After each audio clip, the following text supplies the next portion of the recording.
So what's up people, इस video में हमने Redmi 3 Prime के अंदर डॉट ओएस को इंस्टॉल किया है और हम इसके एडवांटेज और डिसएडवांटेज के बारे में जानने वाले हैं। तो सबसे पहले आपको दिखा देता हूं कि ये डॉट ओएस 5.1 पे चल रहा है जो कि एंड्रॉयड वर्जन 11 पे है। तो इसके जो एडवांटेज है, जो मुझे सबसे पहले एडवांटेज लगे वो ये है कि इसका जो इंटरफेस है, स्मूथनेस है, वो बहुत ज़्यादा आसान है, बहुत ज़्यादा मतलब ज़्यादा दिक्कत नहीं है। अच्छी तरीके से काम करता है इसका जो भी स्मूथनेस है।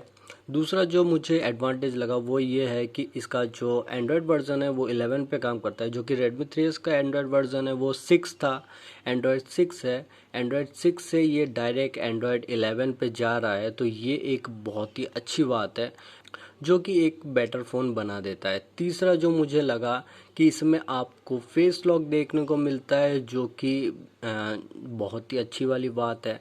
यहाँ पे आपको देख रहा होगा फेस लॉक का सेटअप है, फिंगरप्रिंट भी अच्छी तरीके से काम करता है। चौथा जो मुझे लगा वो यहाँ पे ये है कि इसके सारे सिस्टम्स बहुत ही अच्छी तरीके से काम कर रहा है। कोई भी सिस्टम ऐसा नहीं है जो कि काम नहीं कर रहा हो, हर एक सिस्टम काम कर रहे हैं। पांचवा जो मुझे लगा कि इसका जो यहाँ पे इसको ऑप्शन मिलता है जिसपे अपने स्क्रीन का FPS देख सकते हैं कि आपका स्क्रीन कितने FPS पे काम कर रहा है। यहाँ पे आपको साइड में छोटा सा दिखाया देगा कि ये कितने FPS पे काम करता है।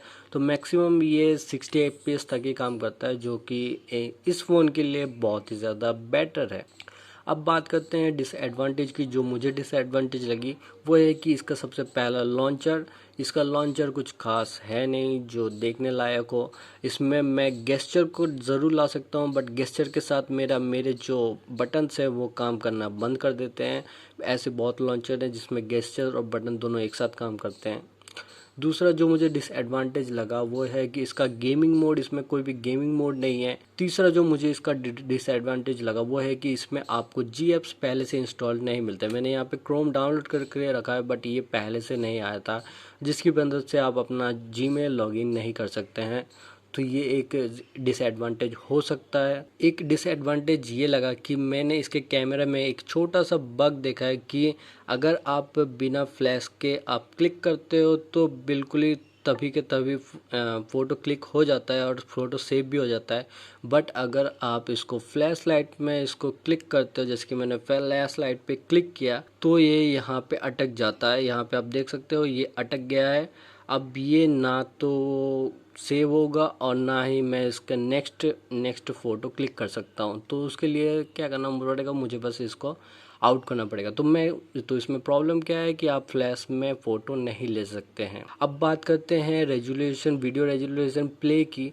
तो मैंने यहाँ पे 2 वीडियोस डाउनलोड करके रखे हैं कि क्या ये 2K और 4K को सपोर्ट कर सकता है कि नहीं कर सकता है। तो यहाँ पे मैंने वीडियो टेस्ट का डाला है। सबसे पहला आपको प्ले करके दिखाता हूँ 2K।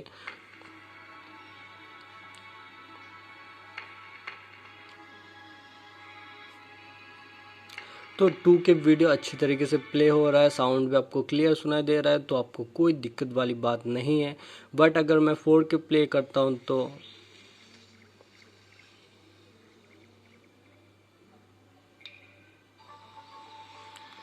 आपको साउंड सुनाई दे रहा होगा। वीडियो चल रहा है बट डिस्प्ले कुछ नहीं हो रहा, मतलब कि ये 4K को सपोर्ट नहीं करता है। तो बस यही छोटे मोटे इसके डिसएडवांटेज लगे। मुझे इसका जो इंटरफेस है वो बहुत ही ज़्यादा अच्छा लगा। इसकी सेटिंग्स पे आपको, कस्टमाइजेशन पे आपको दिख रहा होगा इसके बहुत सारे अलग अलग ऑप्शन है, ये मुझे बहुत ज़्यादा अच्छे लगे। आप किसी भी चीज़ को ऑप्टिमाइज कर सकते हो। आपको ये वाला लोगो बहुत ही ज़्यादा कूल लगेगा और ऐसे छोटे मोटे बहुत चीज़ें हैं जो इसमें मुझे बहुत ज़्यादा अच्छे लगे। तो बस भाइयों, आज के वीडियो के लिए बस इतना ही। आप अगर इस OS को, डॉट OS को अपने Redmi 3 Prime के अंदर इंस्टॉल करने वाले हैं तो ये इन बातों को ध्यान पे रखिए और इंस्टॉल कीजिए। तो वीडियो अच्छी लगी हो तो वीडियो को लाइक करना, चैनल को सब्सक्राइब करना मत भूलिएगा। नीचे कमेंट करके बता दो कि आप किस OS के बारे में जानना चाहते हो, या फिर आपको किसी भी तरह टाइप के प्रॉब्लम्स होते हैं तो वो मुझे कमेंट में बता सकते हो। तो चलिए मिलते हैं नेक्स्ट वीडियो में।